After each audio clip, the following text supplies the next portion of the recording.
مخلل اللفت بالبنجر احلى من اللي بتشتروه من بره، وحاجه نظيفه ومضمونه. اخواتي الغاليين، لايك شير اشتراك في قناة روشا ابراهيم شيف الواحد.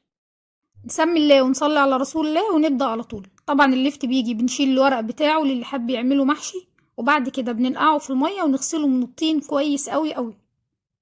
طبعا دي خطوه مهمه جدا ان الميه ميبقاش فيها اي اثر لاي طين او تراب. وقشرت الزيادات بالسكينه ورجعت دلوقتي بقى هغسله، يعني في الاول بيتنقع وبعد كده بيتغسل تاني. وبعد كده شوية بنجر مبشورين نحطهم في قعر البطرمان كده او مضروبين في الخلاط عشان يدوه لون وردي جميل في التخليل. ومعايا كمان فلفل حراق مقطعاه قطع صغيرة. واللي مش حابب يحط فلفل ممكن يحط معلقة شطة، واللي مش عاوز حراق ما يحطش لا ده ولا ده. وهحط اللفت في البطرمان. طبعا البطرمان بيبقى مغسول بمية سخنة متعقم ونضيف جدا جدا وناشف كمان من المية عشان اللفت ما يبص معاكي في التخليل. دي خطوة مهمة لأي مخلل تعمليه، ان البطرمان يبقى ازاز تغسليه كويس قوي بمية سخنة وتعقميه وتنشفيه من المية خالص. طبعا انا هحط كده اللفت في البطرمان وهحط الفلفل وهكمل البطرمان للاخر. وزي ما قلت لكم اهم حاجه نوعيه اللفت، ان اللفت بيبقى صغير ومدور كده وتقيل، يعني مليان من جوه، مش اللي هو بيبقى فاضي كده من جوه عشان ايه ما يبص معاكم في التخليل. بس هنملى البطرمان. وطبعا انا عارفه ان البطرمان ده بياخد معايا لتر من المحلول بتاع الملح. طبعا الميه بتاعت المحلول دي بتغلوها الاول خالص، يعني الميه بتتغلي وبعد كده بتتساب لحد لما تبرد. في ناس يا جماعة بتحب تجيب اللفت كده ترش عليه شوية ملح وتسيبه على مصفى لحد لما يصفي المية اللي فيه وتخليه تاني يوم. انا نفسي بعمله بالطريقة دي، بس اللي حابب يعمل الطريقة التانية دي حاجة ترجع لكم يعني.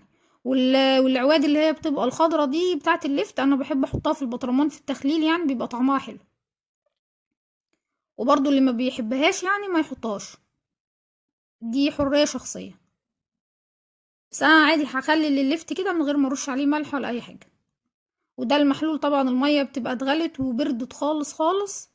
ولتر المية هحط له بس معلقتين ونص كبار من الملح ونص معلقة من السكر، نص معلقة سكر كبيرة.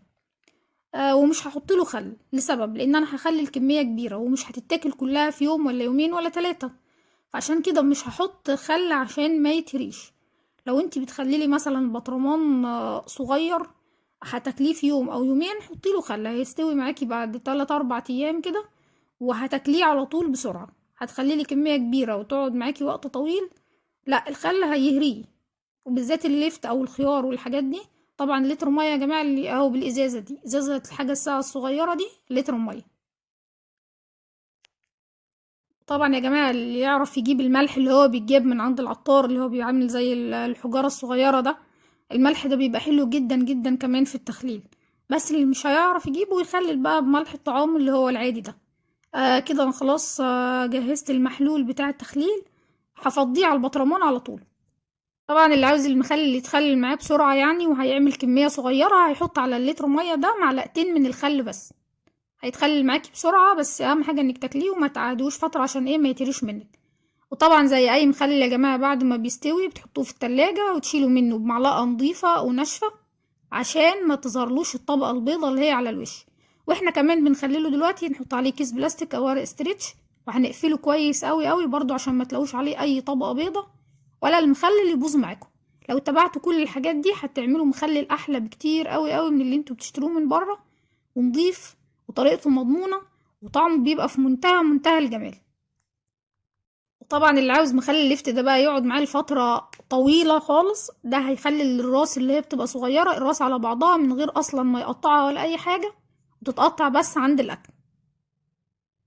كده احنا خلاص قفلنا البطرمان بتاعنا، هنقفله كويس وهنرجه وهنسيبه بقى لحد لما يستوي براحته.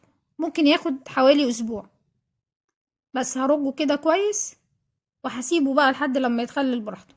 يا رب تكون الطريقة عجبتكم، ولو عجبكم الفيديو ما تنسوش تعملوا لنا لايك واشتراك وتعليق حلو كده على القناة. أكرمكم الله بالعفو والعافية، والسلام عليكم ورحمة الله وبركاته.